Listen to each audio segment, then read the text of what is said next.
Salman Momika एक ऐसा नाम जिसने पूरी दुनिया में तहलका मचा के रखा है। जी हाँ दोस्तों, सलमान मोमिका को आज कौन नहीं जानता, जो स्वीडन में बड़ी मस्जिद के सामने कुरान को जलाकर सुर्खियों में आए थे। लेकिन आपको जानकर हैरानी होगी कि सलमान मोमिका की मौत की खबर जो कुछ दिन पहले अखबारों में प्रकाशित हुई थी, गलत साबित हो गई है। सलमान मोमिका ने खुद ही सोशल मीडिया पर यह बता दिया है कि अभी मैं जिंदा हूँ, मेरी मौत की खबर गलत है। दोस्तों, सबसे पहले जानते हैं कि सलमान मोमिका कौन है और आखिर क्यों वो सुर्खियों में बने हुए हैं। आपको बता दें कि बकरीद से ठीक पहले स्वीडन में एक शख्स को विरोध प्रदर्शन के तहत इस्लाम के ग्रंथ कुरान को जलाने की इजाजत दी गई थी। इसके बाद उसने कुरान जलाते हुए विरोध प्रदर्शन किया था। दरअसल इस शख्स ने स्वीडन पुलिस से कुरान जलाने की अनुमति मांगी थी, जिसके बाद पुलिस ने एक दिन के लिए प्रदर्शन करने के लिए कहा था और हामी भर दी थी। और ये शख्स कोई और नहीं बल्कि सलमान मोमिका है, जिसने बड़ी मस्जिद के सामने कुरान को जला दिया था। बताया जा रहा है कि कुछ लोगों ने स्टॉकहोम की मुख्य मस्जिद के बाहर विरोध प्रदर्शन के तहत कुरान जलाने की इजाजत मांगी थी, जिसके बाद पुलिस ने केवल एक दिन के लिए उन्हें मंजूरी दे दी थी। इससे पहले भी उन्होंने इस तरह की मांग की थी, तब पुलिस ने उनकी मांग को मानने से इनकार कर दिया था। पुलिस को दिए आवेदन पत्र में 37 साल के सलमान मोमिका नाम के शख्स ने लिखा था कि वो स्टॉकहोम में बड़ी मस्जिद के सामने प्रदर्शन करना चाहते हैं और कुरान को लेकर अपने विचार प्रकट करना चाहते हैं। उन्होंने पत्र में कहा कि इस दौरान मैं कुरान को फाड़ना और जलाना चाहता हूं।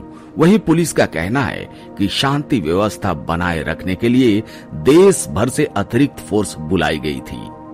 इराक के रहने वाले सलमान मोमिका इस्लामिक विचारधारा और मान्यताओं के आलोचक हैं। उनका कहना है कि वह स्वीडन के नाटो में शामिल होने के विरोधी नहीं हैं, बल्कि इस्लाम का विरोध करने के लिए कुरान जलाना चाहते थे।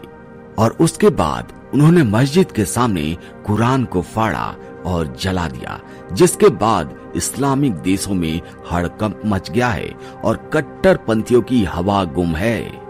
और तभी से सलमान मोमिका इस्लामिक देशों के कट्टरपंथियों की नजर में चढ़े हुए हैं। उनकी मौत की खबर ने सबको आराम दे दिया था, लेकिन उन्होंने ये कह दिया है कि मैं अभी जिंदा हूँ। स्वीडन में बड़ी मस्जिद के सामने कुरान जलाकर सुर्खियों में आए सलमान मोमिका की मौत की खबर गलत साबित हो गई है। 10 दिन पहले दावे किए गए थे कि वो नॉर्वे में मृत पाए गए हैं, लेकिन अब उसने खुद ही सोशल मीडिया पर पोस्ट कर बता दिया है कि वो जिंदा हैं। सलमान मोमिका ने बताया कि वो फिलहाल स्वीडन में ही हैं। सलमान मोमिका ने एक्स पोस्ट के जरिए बताया, मेरे दोस्तों, मैं ठीक नहीं हूँ। मैं स्वतंत्रता और सच बोलने की कीमत चुका रहा हूँ। पूरी दुनिया मेरे खिलाफ हो गई है और नॉर्वे ने तो आजादी के सीने पर गोली चला दी है। एक दूसरे पोस्ट में उसने कहा कि उसकी मौत की खबर इसलिए प्रकाशित की गई ताकि हर उस व्यक्ति को डराया जा सके जो इस्लाम की आलोचना करता है। उन्होंने कहा कि आपकी झूठी अफवाहें और झूठी मीडिया मुझे डरा नहीं पाएगी। मैं जिंदा हूं और नॉर्वे के अधिकारियों की ओर से किए गए अत्याचार के बावजूद मैं कभी झुक नहीं सकता। सलमान मोमिका बीते साल तब वैश्विक सुर्खियों में छा गया था जब उसने स्वीडन की राजधानी स्टॉकहोम की बड़ी मस्जिद के सामने कुरान को जला दिया था। वो मूल रूप से इराक का रहने वाला है और शरणार्थी के तौर पर स्वीडन पहुंचा था। इसी अप्रैल की शुरुआत में मोमिका की मौत की खबर आई थी, जिसमें दावा किया गया था कि उसे नॉर्वे में मृत पाया गया है। सलमान मोमिका ने नॉर्वे में शरण लेने की कोशिश की थी, लेकिन उसे गिरफ्तार कर लिया गया। उसने बताया कि नॉर्वे पहुंचते ही मुझे गिरफ्तार कर लिया गया और अदालत ले जाया गया। नॉर्वे पुलिस ने उनके ऊपर राष्ट्रीय सुरक्षा के लिए खतरा पैदा करने का आरोप लगाया है। पुलिस ने मुझे मानव अधिकार संगठनों की निगरानी से बाहर, मीडिया और प्रेस से दूर एक गुप्त जगह पर कैद कर रखा था। मेरे शरण देने की अपील को अस्वीकार करने के बाद नॉर्वे ने मुझे स्वीडन लौटा दिया। अब मैं बिना किसी अधिकार के स्वीडन में हूँ, जैसे कि मैं किसी इस्लामी देश में रहता हूँ। मुझे आशा है कि कोई देश मुझे स्वीकार करेगा और मुझे शरण देगा। दोस्तों, कुरान जलाने की घटना लगातार बढ़ते ही जा रही है। मोमिका पहले व्यक्ति नहीं है जिन्होंने कुरान को जलाया।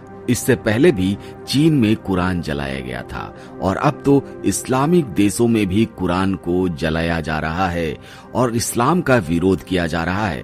कुछ दिन पहले बांग्लादेश में ऐसी घटना सामने आई थी और जिसे जलाने वाला एक मुस्लिम ही था।